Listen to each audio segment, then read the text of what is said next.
um lindo casal construiu uma grande família. Keith e Darlene tiveram 3 filhos lindos. Eles tinham bons empregos, uma boa casa e moravam em uma região rural tranquila. Sexta estranha com gente esquisita. Olá, meus amores, tudo bem com vocês? Eu me chamo Thaís Rory, sejam muito bem-vindos aqui ao canal. Eu conto casos reais, algumas vezes por semana, são casos estranhos. Nesse mês de setembro, eu estou fazendo o possível para trazer casos nos dias pares. Então, fique de olho aí no seu calendário, se for um dia par, provavelmente estaremos aqui. Eu vou cansar vocês até todo mundo se inscrever aqui no meu canal. Nós estamos participando de uma campanha onde a meta é chegar a 200 mil inscritos até o final desse ano. E aí, quando a gente chegar a 200 mil inscritos, eu vou trazer semanas especiais, semanas estranhas para vocês. Gente, o caso de hoje, olha só, vai para aquela playlist que aconteceu no Texas. Então, assim, eu não procuro casos que acontecem lá, só que quando eu vejo um caso, eu acho o caso interessante, eu trago para vocês. E olha só, Texas. Não estou falando mal do Texas, tá, gente? O que acontece é que durante um tempo eu percebia essa coincidência, que várias histórias que eu contava aconteciam no Texas. Então, só por isso,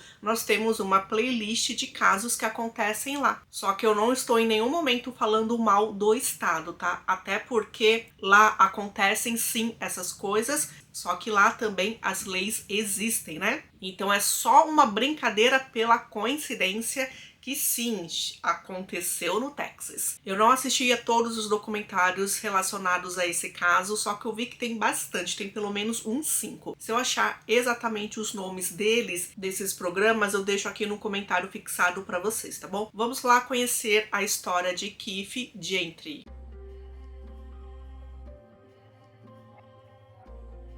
O Enoch Keith Gentry nasceu no dia 2 de setembro de 1974 em Waco, no Texas, Estados Unidos. Todas as pessoas que falaram do Keith disseram que ele era muito animado. Gente, essa era a descrição dele, assim, que mais aparecia. Então, ele estava sempre em festa, estava se divertindo, estava com muitos amigos, ele era muito popular, gostava de fazer os outros rirem. Ele era aquele cara que atraía felicidade. Ele amava sair com os amigos e também gostava muito de caçar e pescar. Ele era sociável, gostava de estar perto das pessoas e foi isso que atraiu várias pessoas, né? Entre essas pessoas, uma moça chamada Darlene. Darlene era de uma cidade pequena lá no Texas, chamada Cameron. Darlene era muito bonita e muito popular. Ela era tão bonita que ela chegou a ser rainha da beleza lá da cidade dela. Sabe aqueles concursos que tem de beleza? Pois é, ela era a rainha de lá. Ela conheceu Keith na faculdade. Era uma faculdade para cursos profissionalizantes. Então, as pessoas estudavam lá e elas tinham o que a gente chama aqui no Brasil diploma de tecnólogo. Então, ela estava estudando para ser assistente de dentista. E aí, ela contou como que ela escolheu essa profissão, né? Ela disse que não sabia o que queria da vida, estava perdida. E aí, uma coisa que ela não gostava nela, apesar dela ser muito bonita, eram os dentes. Então ela imaginou, vou trabalhar com o dentista, é isso daí que eu quero, arrumar os dentes, vai ser legal. E ela entrou para essa faculdade. Keith, ele estudava engenharia elétrica. Quando ela se formou, eles estavam namorando há 8 meses e ela queria continuar o namoro, só que Keith não queria. Ele queria curtir um pouco mais, sabe? Já tinha acabado a faculdade, eles não iam se ver tanto, enfim, eles acabaram se separando. Só que nesse 8 meses de namoro, ela se apegou muito à família do Keith. Então ela disse que ela não poderia continuar ali na cidade ou próxima da cidade, vendo a família do Keith, ela ia sentir muito, sabe? Ela gostava muito deles, então ela resolveu ir para bem longe. Daí ela foi para Dallas. Lá ela conseguiu um emprego em um consultório de dentista e ela trabalhou e viveu lá durante 1 ano. Aí teve um determinado momento, né? Dallas é uma cidade bem maior. O que aconteceu? O carro dela foi roubado. Aí acho que ela já não estava feliz mesmo, sabe? E aí a mãe dela falou, filha, volta pra cá. E ela voltou para Waco. Como ela ia bastante em bailinhos, em festinhas, em locais que tinha música e tinha dança, porque ela gostava de dançar. Quem gostava de dançar também, Keefe. E aí eles acabaram se reaproximando, voltaram a namorar. As famílias dos dois ficaram muito felizes. A família do Keefe adorava a Darlene, achavam sim que ela era uma boa moça para ele se casar. E aí foram 3 anos de relacionamento, até que finalmente ele pediu a moça em casamento e eles se casaram em 1999. Foi, gente, um casamento, um belo casamento. Houve festa, houve churrasco, aquele casamento bem tradicional que falam que tem lá no Texas mesmo, casamento raiz. Todo mundo estava feliz. Eles compraram uma casa, que era uma casa assim bem perto da casa dos pais do Keefe. Então era legal também, né, você ter a família ali por perto quando você tivesse filhos, né? O casal queria ter filhos e aí de repente precisasse deixar os filhos. Não existe cuidado melhor que os próprios avós, né? E foi isso que aconteceu. Assim que eles se casaram, começaram a vir os filhos. E veio um atrás do outro. Um menino, 2 meninos, 3 meninos. Era realmente uma escadinha. Só que Keefe não era um homem presente dentro de casa. Só que ele não era presente por causa do trabalho dele. Então ele trabalhava viajando. Então ele ficava 4 ou 5 dias da semana fora viajando e ficava descansando 2 dias em casa. E assim, quando você viaja, né, gente, é um trabalho cansativo. Quando você tá em casa, realmente você quer normalmente só se jogar no sofá. Só que era um trabalho que trazia um bom dinheiro para a família. Assim que teve o segundo bebê, Darlene resolveu mudar de profissão. Então ela não queria mais ser assistente de dentista, ela queria ser enfermeira. E realmente, mesmo com 2 filhos, com toda aquela rotina, né, de mãe, esposa, cuidar de casa, ela se desdobrou e voltou para a faculdade e começou a estudar enfermagem. Ela disse que foi assim que ela se reencontrou na vida. Era exatamente isso que ela queria ser. Era exatamente para isso que ela queria estudar e depois trabalhar. Quando o Keefe estava na cidade, eles nos fins de semana saíam, né?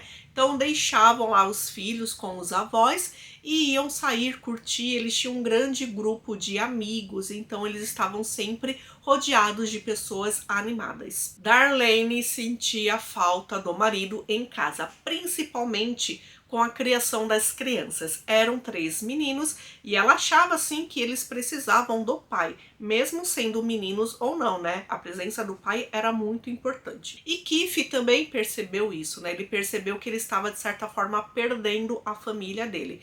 Então o que ele fez? Ele saiu do emprego dele, onde ele viajava bastante, ele conseguiu um outro emprego, falaram que era um horário diurno.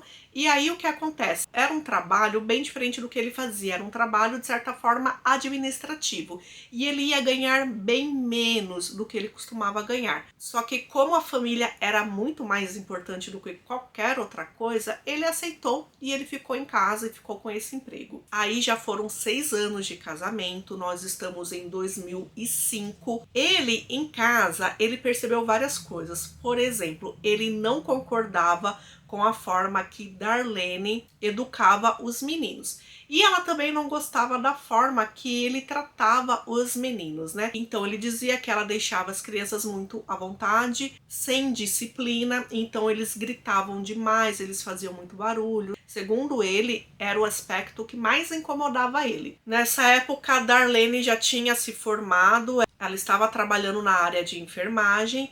E, gente, olha só, uma coisa que pecou muito, né, que a gente sempre vê nos relacionamentos, que traz muita briga, é a parte financeira. Ele passou a ganhar bem menos do que ele ganhava. E mesmo com ela trabalhando fora, o dinheiro não era o mesmo de antes. E as pessoas, tanto a família dele quanto os amigos, falavam que Darlene gostava de gastar. Então ela gostava de estar sempre com roupas novas, de sempre estar bonita e também de sempre manter a casa bonita. Só que para isso ela trocava de móveis o tempo todo. Ela achava, por exemplo, um conjunto de jantar mais bonito, trocava pratos, copos, tudo isso, né? E ela trocava numa grande rotatividade, não era necessário, só que ela gastava, ela usava cartão de crédito para isso. E o que acontece? Ela não estava pagando as contas, as cobranças chegaram a ligar para o trabalho do Keith cobrando essas contas do cartão de crédito. E aí sim ele descobriu os gastos da esposa. Fora isso, eles realmente não estavam em sintonia e Darlene começou a sair muito sozinha à noite. Então ela continuava indo para bares, para danceterias, ver os amigos, dessa vez sem o marido. Então de manhã ela deixava o dia todo os filhos com a sogra e à noite deixava também, porque ela saía para se divertir. Keith disse para os pais que ele nunca sairia de casa, ele nunca abandonaria a esposa e os filhos, isso só aconteceria se ele fosse forçado. O que ele queria dizer? Que por mais problema que eles tivessem naquele momento, eles iam fazer o possível para resolver e voltar, a ter aquele clima familiar agradável. Então, em 2005, Keith estava com 35 anos de idade, Darlene com 32, e ela era tida ainda como uma mulher muito bonita, muito simpática, extrovertida, que chamava sempre a atenção. Então, nas primeiras horas do dia 9 de novembro de 2005, uma quarta-feira, Darlene, ela se levanta para começar a rotina dela. E aí, quando ela levanta, ela percebe uma porta aberta no fundo da casa. Ela achou estranho, só que ela imaginou que ela mesma acabou esquecendo na noite anterior essa porta aberta. Então ela foi lá e fechou. Enquanto ela estava passando para ir para a cozinha, ela viu o armário de armas do marido. E esse armário de armas que fica fechado, com uma portinha de vidro, ela estava aberta e todas as armas tinham desaparecido. Aí ela ficou nervosa. E detalhe, ela não tinha dormido no quarto com o marido, ela tinha dormido no quarto com os filhos, porque uma ou duas crianças estavam meio adoentadas, então ela foi lá cuidar do filho, quando percebeu ela acabou dormindo lá mesmo. Darlene, ela foi então falar pro marido, tipo, olha, as armas sumiram. E aí quando ela chegou lá no quarto, ela viu o marido deitado na cama e tinha uma poça vermelha em volta da cabeça dele. E aí ela resolveu então ligar para a polícia. A polícia e a emergência chegaram. Então, o que eles acreditavam foi a história dela, que alguém entrou ali à noite ou de manhã, não se sabe, roubou as armas e acabou fazendo aquilo com o marido dela. E aí essas coisas que eu vou falar pra vocês, elas aconteceram basicamente ao mesmo tempo, tá? O pai do Keith morava ali perto, era vizinho deles. Então ele, quando foi buscar o jornal ali, estava lá fora lendo o jornal, ele percebeu uma grande movimentação na casa do filho dele. Então eram luzes de carro de polícia, carro de bombeiro, de carro de emergência. E ele foi até a casa descobrir o que estava acontecendo, só que os policiais não deixaram ele entrar. Os policiais, então, pediram para Darlene ficar com os filhos em um quarto dos fundos, para que eles não percebessem, para que eles não vissem o que estava acontecendo lá com o pai deles. Keith estava vivo, só que ele, claro, ele estava muito machucado. Ele recebeu um tiro na cabeça e não tinha buraco de saída, ou seja, a bala estava alojada nele. Darlene estava pedindo para os policiais deixarem que ela levasse as crianças ou que a sogra dela buscasse as crianças, porque ela não queria os filhos vendo aquilo. Só que também não deixaram, falaram que ainda não poderiam tirá-la dentro do quarto. Ela conseguiu ligar para a sogra, então quando o pai do Keith estava lá tentando descobrir o que tinha acontecido, ela tinha conseguido falar com a mãe do Keith, ela explicou o que aconteceu. Foram muitos e muitos minutos tentando estabilizar o Keith, até que ele conseguiu ser estabilizado e ele estava pronto então para ser levado ao hospital. E tudo isso, gente, o pai dele observando lá de fora, lá do portão. Ele viu quando levaram o filho dele dentro da ambulância. E aí depois que a ambulância foi para o hospital, Darlene conseguiu que a sogra entrasse e buscasse os filhos. Keith estava no hospital lutando pela vida dele. E logo que os policiais chegaram naquela cena, eles encontraram, gente, 7 minutos depois, as armas roubadas. E todas as armas tinham sido empilhadas em um local em volta da casa. Então, olha só o que parecia. A pessoa entrou, invadiu, roubou as armas e aí, sem ser surpreendida, né? Porque Keith estava no quarto dormindo, não é como se ele tivesse levantado e visto a pessoa roubando suas armas. Não, ele estava dormindo. Então a pessoa foi lá, deu um tiro nele por precaução, foi embora, só que por algum motivo resolveu deixar todas as armas ali. Era muito estranho. E realmente, os policiais falaram naquele momento que a cena estava toda muito estranha. Darlene era a única testemunha e ela foi levada, né, para interrogatório. Ela quis ajudar, com certeza, ela estava disposta, afinal era o marido dela. Só que o que ela contou não ajudava muito não, porque ela basicamente não escutou nada. E aí o que os policiais descobriram então? No dia anterior, ela e Keith brigaram feio. Brigaram feio por quê? Porque no trabalho dele, ele recebeu um telefonema da cobrança do cartão de crédito. E aí, realmente, né, ele chegou em casa, eles quebraram o pau, já estava chegando, né, a noite, então ela resolveu sair, e ela saiu, dirigiu, foi só dirigindo para tentar se acalmar. Quando ela voltou, ele já estava calmo também, e ele falou, olha, amanhã de manhã a gente vai conversar melhor, não é motivo pra gente brigar, né, por causa de dinheiro, enfim, tudo vai dar certo, tá? A gente está mais calmo, tá tudo bem, vamos resolver isso. E aí, um dos filhos dela, ou dois dos filhos, estavam doentes, o marido foi pra cama dormir, e ela ficou um pouco com os filhos no quarto. Só que aí,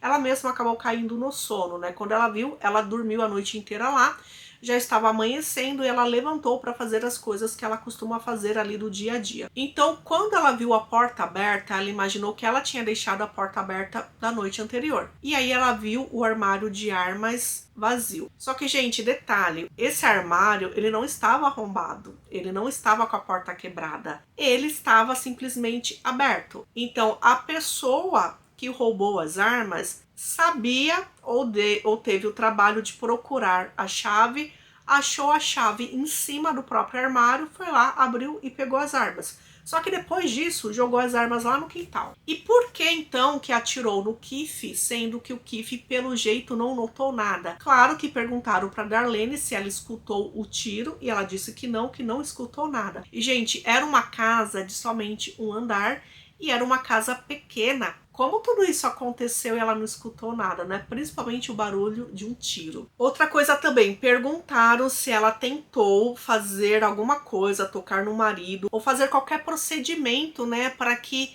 ele voltasse a si.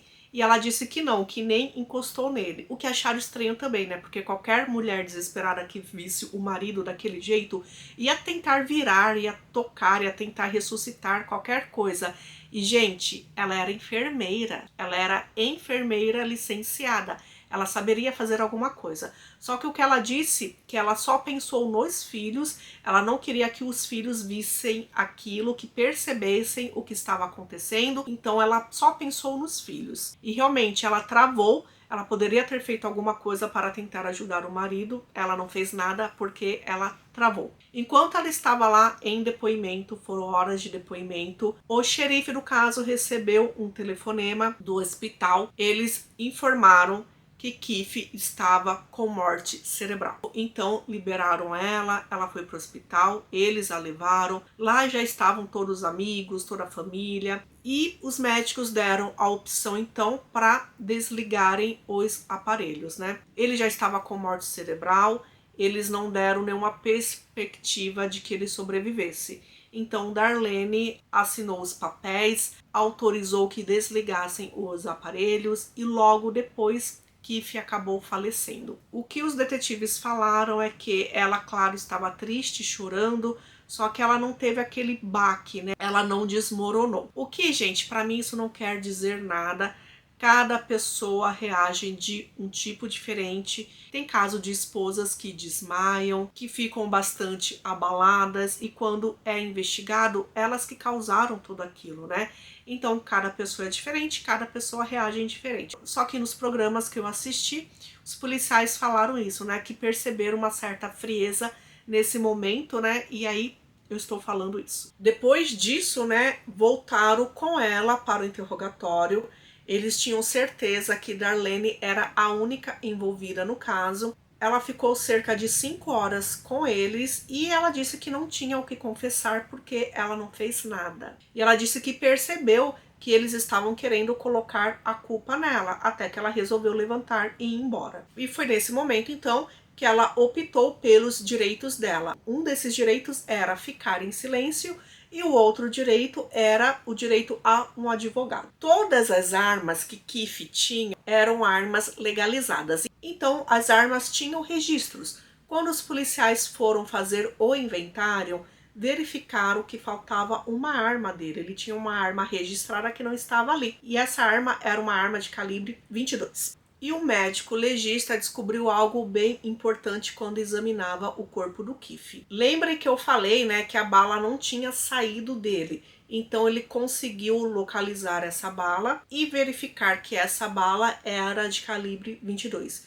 Então sim, a arma que ocasionou tudo aquilo era a arma que estava desaparecida. Conforme os policiais investigavam, né, sobre Keith e sobre Darlene, eles perceberam que os pais do Keith gostavam muito da Darlene, adoravam a nora. Só que os outros membros da família e os amigos, ninguém falava bem dela. Todo mundo elogiava Keith, então dizendo que ele não tinha inimigo, ele não tinha ninguém que pudesse fazer aquilo, porém com Darlene foi pintado ali um quadro diferente. Principalmente em relação que ela gastava muito e que Keith já sabia dessas dívidas, então as brigas ali aconteciam sempre. E aí os policiais foram atrás para verificar se Keith tinha algum seguro de vida. Já que o problema entre o casal era financeiro, será que ela não queria ficar com algum dinheiro? E aí, gente, olha só, ele não tinha apenas um, ele tinha 2 seguros de vida.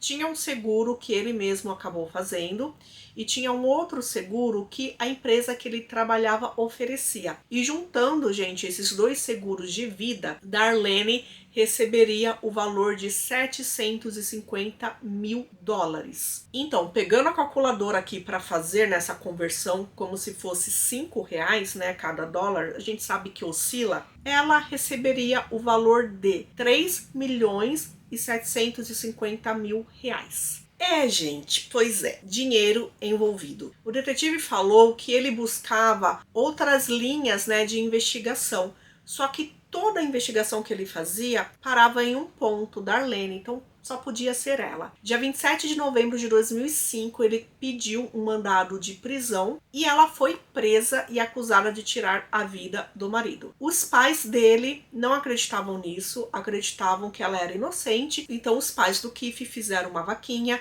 entraram em contato com família, com amigos, tal, conseguiram juntar o dinheiro, que na época era 50 mil dólares ou 250 mil reais, era o dinheiro da fiança dela para que ela fosse solta. Então ela não passou nem uma noite presa. A promotoria disse que esse caso ele era totalmente circunstancial. Não tinha nenhuma prova concreta, né? Apesar de tudo apontar para a Darlene. Então eles precisavam achar aquela arma. Onde que eles iam achar? Não se sabia. E aí, olha só, tinha um homem chamado Robert, ele trabalhava com vendas de casa e também com construção de casa. Então, Darlene entrou em contato com ele, falando que estava interessada em comprar alguma casa. E ela queria uma casa grande, perto da natureza, algo que fizesse ela se lembrar do Keith, que ele gostava muito de caçar e pescar, e que ele gostaria de morar, se ele estivesse vivo, junto com os filhos. Robert disse que não tinha nenhuma casa à venda, porém tinha um terreno que dava para construir uma casa desse estilo, que era um terreno que ficava perto de árvores grandes, árvores bonitas, e também tinha um lago. Quando ele falou do lago, ela imediatamente se interessou e ela disse que iria lá ver a casa. Só que aí, dias depois, ela desistiu. Ela disse que não queria mais a casa perto de um lago, porque poderia ser perigoso para as crianças. Robert, sabendo que o marido dela tinha perdido a vida algum tempo atrás e sabido da arma desaparecida, ele resolveu entrar em contato com a polícia. E a polícia se interessou por essa história.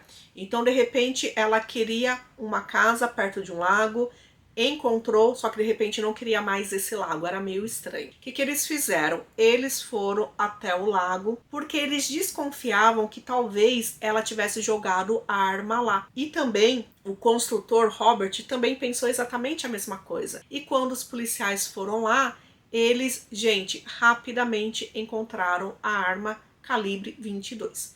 Quando a arma foi levada para análise, viram que aquela arma estava registrada no nome do Keith, fizeram todos os testes balísticos e verificaram que era a mesma bala que sairia daquela arma. Então, era a arma do crime. Só que aí ninguém viu Darlene jogando aquela arma lá, né? Então eles tinham que fazer alguma coisa para vincular Darlene com o lago e com a arma. Então eles deixaram câmeras gravando ao redor ali do lago e eles pediram para o Robert meio que participar dessa armadilha. Robert ligou para Darlene e disse o seguinte: olha, a gente vai sim conseguir inativar aquele lago para você poder construir ali a sua casa. Só que para isso a gente vai ter que drenar o lago, ou seja, tirar toda a água do lago, aí sim, né, poder cobrir aquela região com terra. Isso significava o quê? Que se o lago fosse drenado, tudo que tivesse sido jogado ali iria aparecer. Então, se Darlene tivesse jogado aquela arma, ela ia ficar super interessada em resgatar essa arma antes do lago ser drenado. Então, a arma foi resgatada pela polícia dia 4 de janeiro de 2006. Dias depois, aquelas câmeras colocadas ali na região do lago captaram Darlene na margem do lago, exatamente onde ela tinha jogado a arma alguns dias atrás. O policial que resgatou a arma colocou um pau fincado ali para saber onde a arma tinha sido resgatada, né? E ver se realmente Darlene iria para aquela região. E foi onde ela foi. Então era possível ver ela tentando pescar alguma coisa ali do lago, sabe? Mexia e não encontrou nada até que ela foi embora. Aí sim a promotoria acreditou que com isso poderiam realmente, né, ganhar o caso. O julgamento aconteceu em fevereiro de 2007. A defesa argumentou que ela estava em choque, por isso que não tentou salvar o marido nem nada. E tudo que eles tinham era circunstancial, né? E aí a promotoria, né, contou todas as brigas do casal, falou do ponto de vista, né, das testemunhas que Darlene estava mais interessada em dinheiro. E aí no último dia do julgamento, eles foram lá e colocaram o quê? A imagem da Darlene indo até o lago procurando a arma. Gente, ficou um silêncio total. Ninguém imaginava que aquela imagem existia. Então pegou todo mundo em choque, né? Em choque mesmo. A defesa não quis que Darlene fosse até o banco das testemunhas porque achou que ela iria se enrolar mais. Então ela acabou, né, não se defendendo. E depois de 5 horas chegou o veredicto. Ela foi considerada culpada de ter tirado a vida do marido. Ela premeditou, então foi em primeiro grau. Ela foi considerada culpada e ela recebeu a pena de 60 anos de prisão. Ela entrou com recurso, né, logo depois disso, dizendo que aquela imagem nunca poderia ser apresentada no tribunal. Na época do julgamento, a defesa dela não conseguiu nada rápido assim para defendê-la, né? Só que o que ela disse depois é que ela escutou um boato que alguém tinha jogado a arma do crime lá naquele lago e ela chegou lá então para procurar, né? Porque ela foi atrás se era um boato ou não. Ela poderia ter contado para alguém, ela poderia ter ido com mais pessoas, só que acharam bem estranho que ela foi procurar exatamente onde a arma tinha sido realmente jogada, né? No mesmo ponto. Então, esse recurso dela foi negado e ela continua seguindo presa até cumprir os 60 anos de prisão. Os pais do Keith, com tudo aquilo que foi apresentado no tribunal, né, porque até então você não fica sabendo das coisas antes, né? Então, com todas aquelas provas, eles acreditaram realmente que Darlene foi culpada de tudo. E claro, foi uma grande decepção, foi um grande choque. Eles conseguiram no tribunal a guarda dos 3 meninos. Então, claro, foi muito importante para as crianças, né, ficarem com os avós, que são pessoas que vão amá-los, né, como eles devem ser amados. Em 2010, os pais do Keith conseguiram também no tribunal que Darlene não tivesse mais direito aos filhos e não tivesse nenhum contato com eles. Em 2017, ela tentou um novo julgamento, só que ela não conseguiu e ela está presa. A data que ela será livre será em 2067, porém, em 2037, ela poderá pedir a liberdade condicional a primeira vez. Então é isso, gente. Esse é um caso de hoje. É um caso totalmente circunstancial. Apesar de que aquela cena final dela procurando a arma, né, foi primordial para essa sentença. E nós temos uma mulher com uma família linda, que ela construiu uma família super bonita mesmo. Ela tinha o apoio dos pais do marido dela. E isso é muito importante quando se tem crianças pequenas.